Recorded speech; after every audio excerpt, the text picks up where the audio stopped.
This game is a PS2 classic from 2004 that was way before its time. That being said, it isn't necessarily a good thing that it was before its time, as new doesn't always mean better. Sly 2 takes an open world approach that the original didn't have, which I honestly miss here. In my opinion, what makes a 3D platformer great is its distinctive levels, much like the original Sly, the Crash Bandicoot, and the Jak games. What Sly Cooper did great in the original game is constantly bring fresh but linear levels. Linearity is what makes platformers great. I want a set path of obstacles and enemies to overcome. I don't want a boring and colorless open world. Sure, give me an open world if you have to, but make it a hub with portals instead. I want my levels sectioned off. Sadly here, in Sly 2, these open worlds are the levels. The platforming in this 3D platformer was thrown away here. It isn't primarily a 3D platformer game though.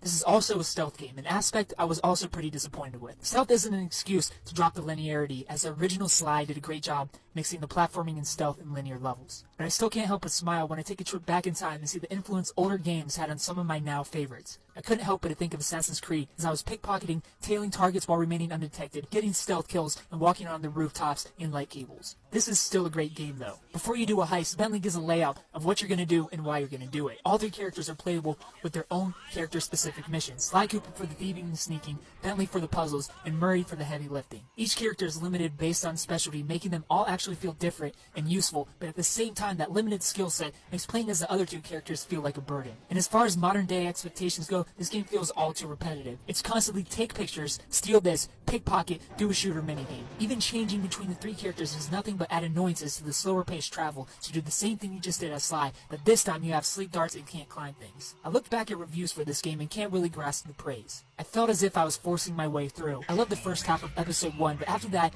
it started to feel like a grind, an up and down of boredom and frustration, which I completely understand. This is the era where frustration was the primary idea of fun. Challenge was the definition of a good game. I'm just happy that it's changed. It is still a great game though, with many missions leaving no room for error. Sure, this was a great game for its time, but please keep in mind, I'm not reviewing this game for its time, I'm reviewing the game for my time.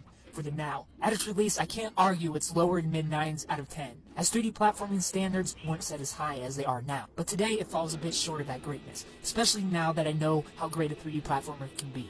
For what it is as a platformer, 7 out of 10. As a stealth game, an easy 8 out of 10.